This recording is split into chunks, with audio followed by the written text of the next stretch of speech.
I spent years inside the intelligence system watching how raw information gets stripped of context, repackaged, and sold as strategic clarity. What happened with Venezuela is not a breakthrough in diplomacy. It is a case study in how intelligence becomes theater when policy goals are predetermined and facts are forced to follow. The public narrative says Venezuela released political prisoners, Washington paused military pressure, and a new cooperative era opened around rebuilding oil infrastructure. That framing is clean, emotional, and deeply misleading. From an intelligence perspective, prisoner releases are not signals of reform. They are transactional gestures used by regimes under economic duress to buy time, legitimacy, or leverage. Caracas did not suddenly discover liberal values. It responded to strangulation. Years of sanctions collapse, production, degraded infrastructure, and cut off revenue streams essential to regime survival. When a state is pushed to the edge, symbolic concessions become bargaining chips.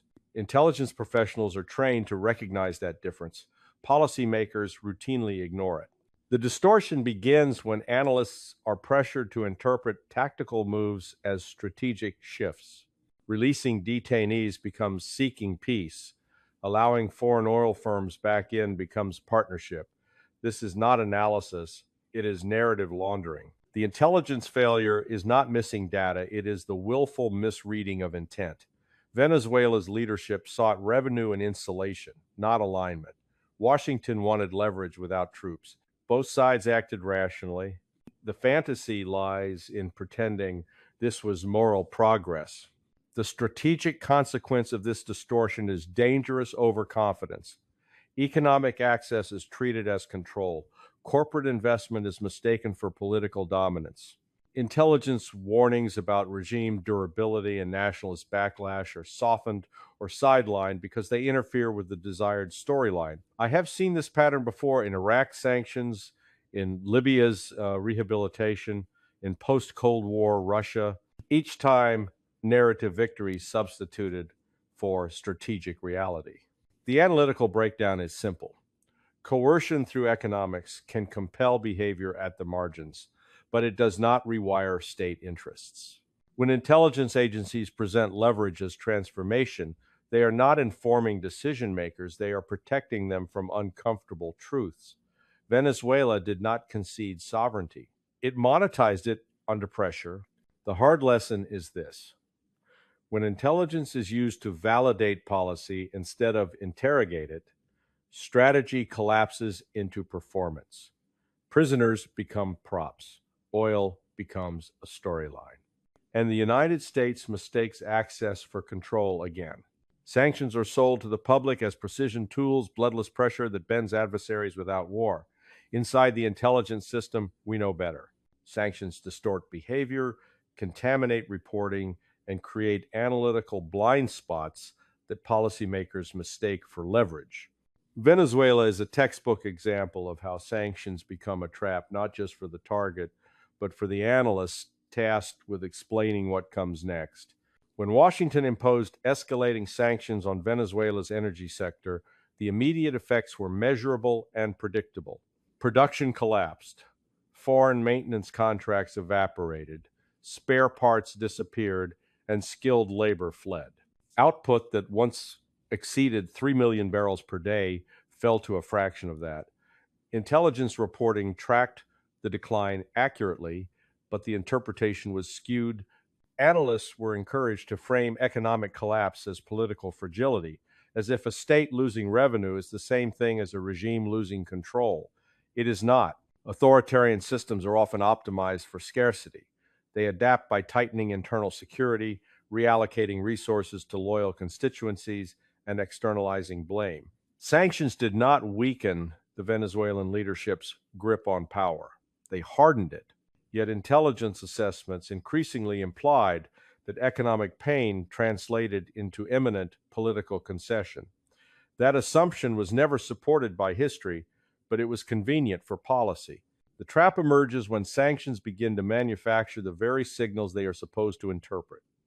Economic strangulation forces, transactional behavior, back-channel talks, selective releases, quiet deals. These moves are then misread as strategic capitulation rather than survival tactics. Intelligence reporting becomes circular. Sanctions create pressure. Pressure produces gestures. Gestures are cited as proof that sanctions work. Reality is excluded from the loop. The strategic consequence is that Washington starts negotiating with its own expectations instead of the adversary's interests. When Venezuela offered access to oil infrastructure in exchange for sanctions relief and operational breathing room, U.S. officials treated it as a victory.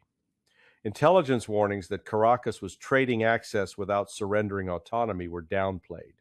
The belief took hold that economic reentry equaled restored influence. The analytical breakdown here is about incentives. Sanctions reward regimes that can endure pain and punish populations that cannot.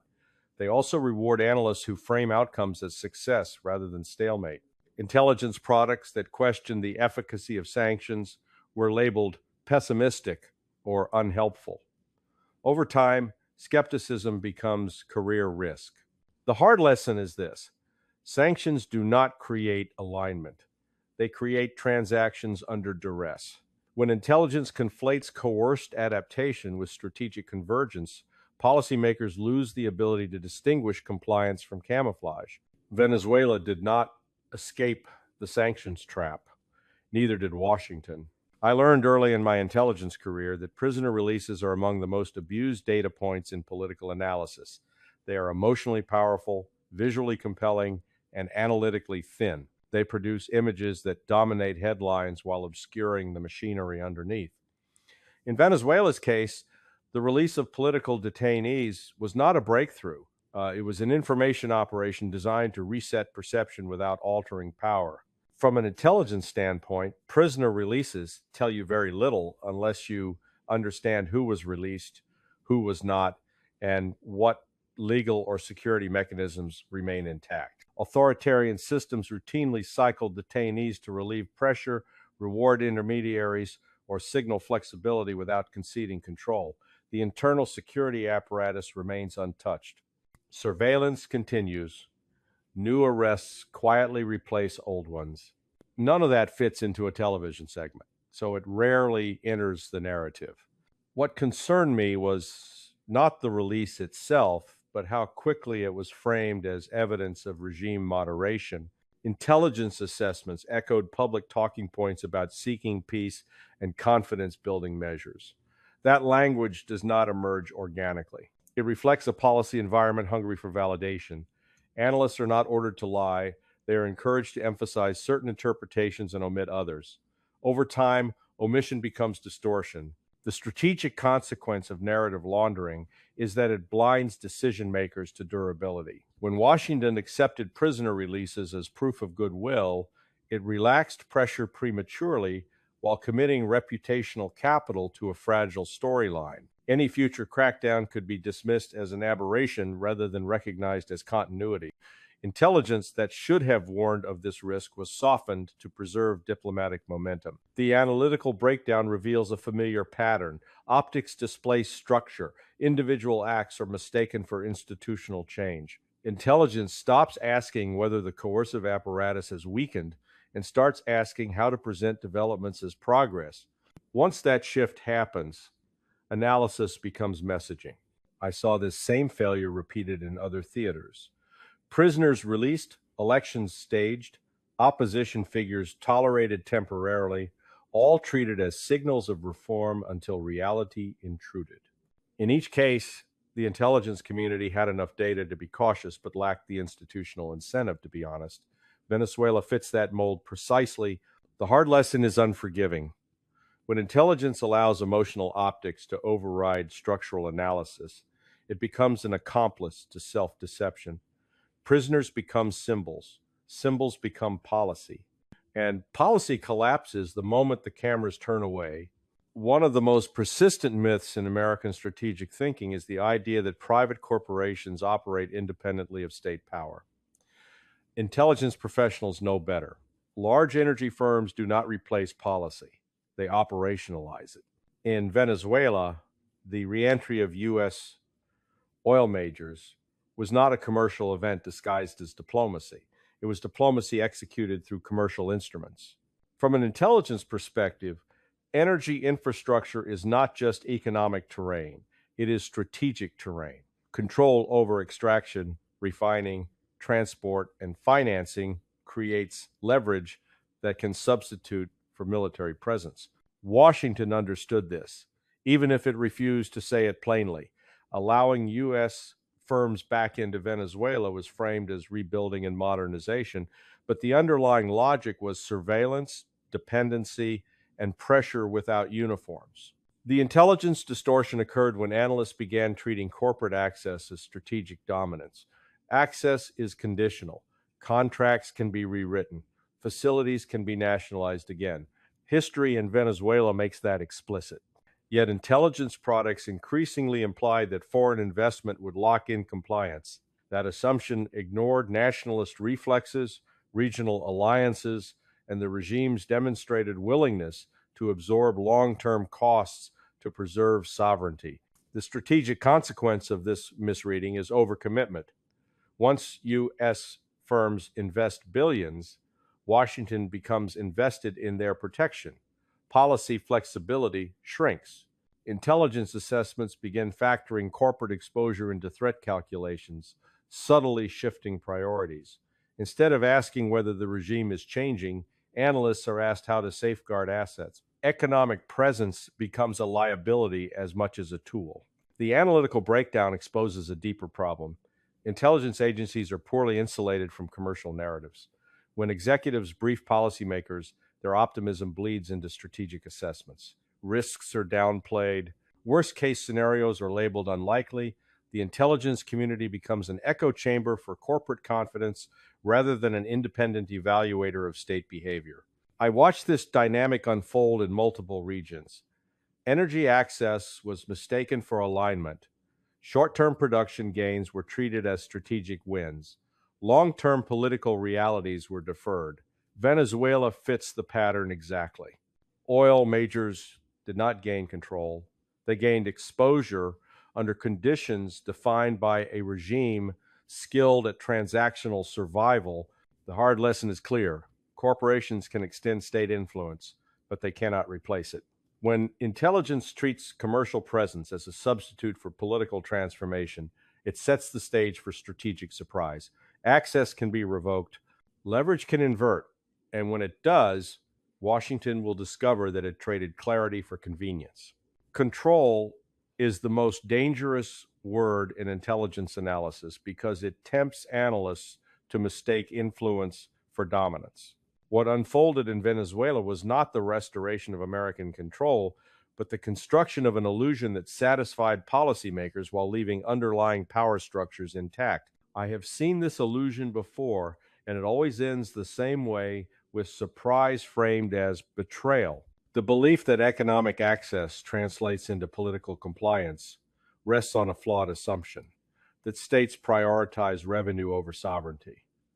Intelligence history repeatedly disproves this. Regimes may trade access under pressure, but they rarely surrender autonomy. In Venezuela, allowing U.S. firms to operate did not dissolve the regime's security apparatus, regional alliances, or ideological posture. It created revenue channels under tightly managed conditions. Control remained domestic. The intelligence failure here was subtle. Analysts did not fabricate facts. They misweighted them. Production increases, investment pledges, and diplomatic gestures were elevated above indicators of regime intent. Internal security spending, alliance maintenance with non-Western partners, and legal mechanisms for asset seizure received less attention because they contradicted the desired narrative. Intelligence became selective by emphasis rather than omission. The strategic consequence of this illusion is misplaced deterrence. Washington believed it gained leverage sufficient to moderate behavior. In reality, it gained exposure. Any attempt to exert pressure now risks retaliation against assets rather than policymakers. The leverage runs both ways, and authoritarian regimes are comfortable weaponizing interdependence. Intelligence assessments that ignore this symmetry invite miscalculation. The analytical breakdown reveals institutional bias. Intelligence agencies operate within policy ecosystems. When leadership believes a problem is being solved, Contradictory analysis is treated as obstruction. Analysts learn to frame caution as support. Over time, illusion hardens into consensus.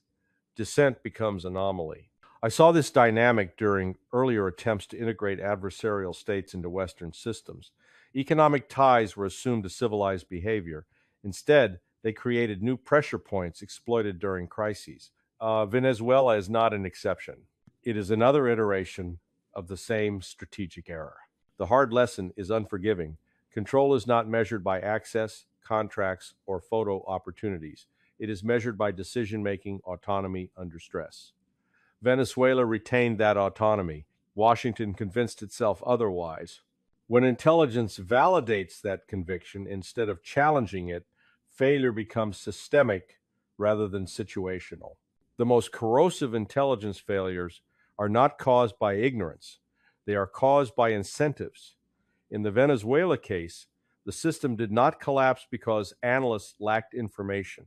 It collapsed because telling the full truth carried professional cost while reinforcing the preferred narrative carried reward. That is how intelligence becomes fiction without anyone fabricating a single fact. Inside the intelligence community, assessments are shaped long before they are written. Tasking reflects policy interest. Questions are framed to produce actionable optimism rather than uncomfortable uncertainty. When leadership signals that a strategy is working, intelligence products evolve to support that conclusion. This is not conspiracy, it is bureaucratic gravity. In the Venezuela episode, analysts who emphasized regime durability, nationalist backlash, and the reversibility of economic access found their work sidelined. Products highlighting transactional gains and short-term leverage moved forward. The system did not suppress dissent overtly. It filtered relevance. Intelligence that complicated policy momentum was labeled premature or speculative. Intelligence that reinforced it was labeled pragmatic. The strategic consequence of incentive-driven analysis is brittleness. When assumptions go unchallenged, contingency planning erodes. Policymakers are deprived of warning not because data is missing, but because it is discounted. When reality diverges from expectation, the response is shock rather than adjustment. The analytical breakdown shows how narrative management infects tradecraft. Language shifts from probability to confidence. Caveats shrink. Alternative hypotheses disappear. Intelligence assessments begin to resemble policy briefs. Once that happens, the intelligence function ceases to be diagnostic and becomes performative. I witnessed this pattern during multiple crises. The same signals appeared: optimistic tone, compressed uncertainty, and institutional reluctance to revisit assumptions. Venezuela followed that trajectory precisely.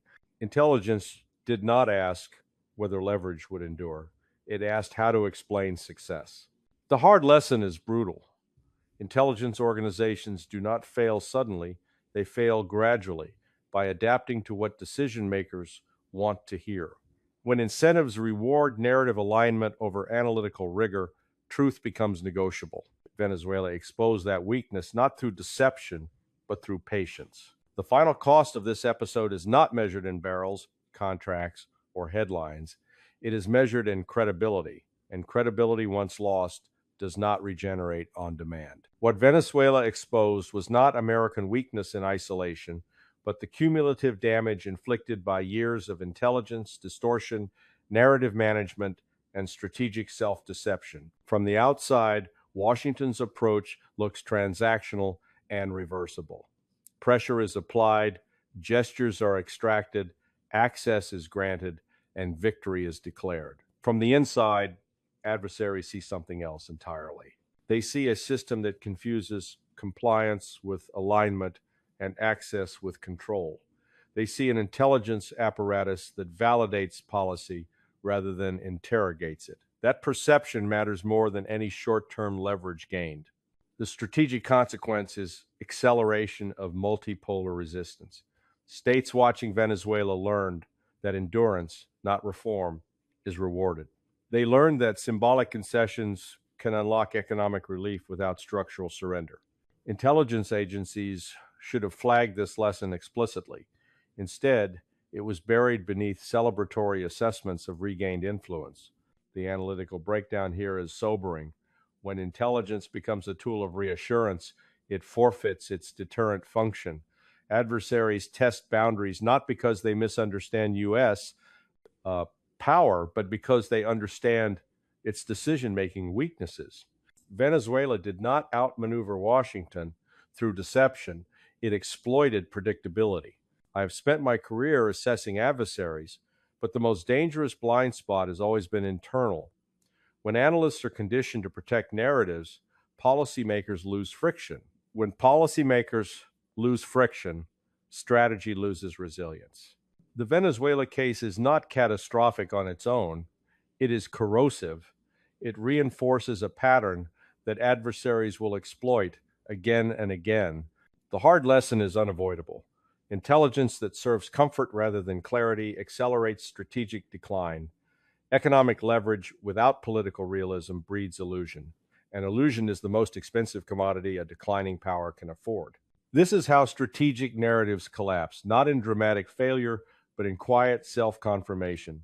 When intelligence becomes fiction, reality eventually asserts itself. It always does.